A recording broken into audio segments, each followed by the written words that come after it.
ایسا نہیں ہے. اس لیے اپنے بال بچوں پہ نظر رکھیے.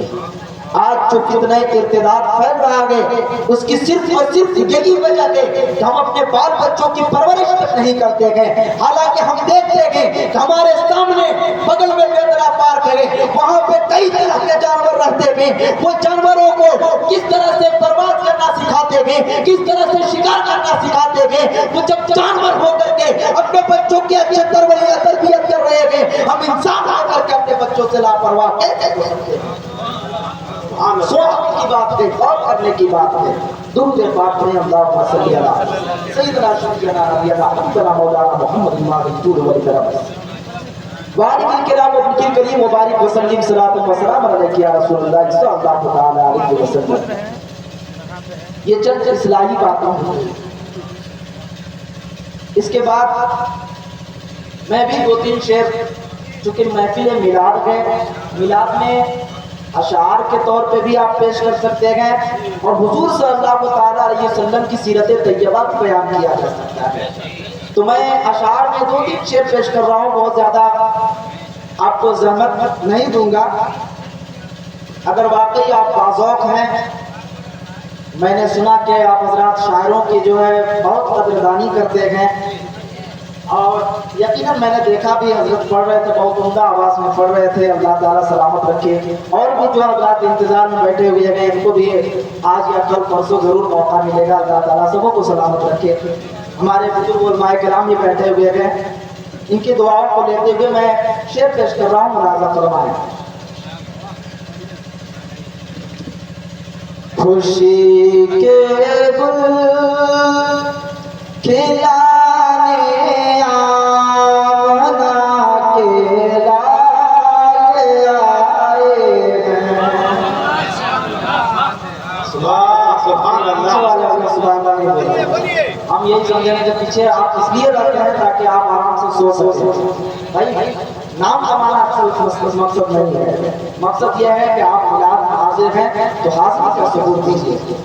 خوشی کے گل کھلانے آمنا کے لال آئے ہیں. خوشی کے گل کھلانے آمنا کے لال آئے ہیں.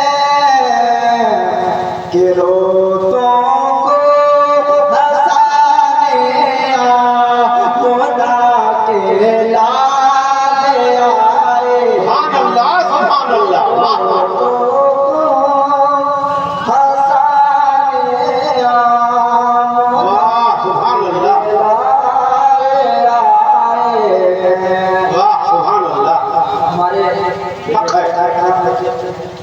کی طرح سے لچکدار آواز نہیں ہے, لیکن چونکہ نعت پڑھنے کے لیے آواز ضروری نہیں ہوتی ہے, اس لیے میں عشق رسول کا ثبوت دیتے ہوئے میں پیش کر رہا ہوں. ملاحظہ فرمائیں. انہیں مختار کل جو مانتا ہوگا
اس بحر کی بھور میں ہے گہرائی چاہ کی.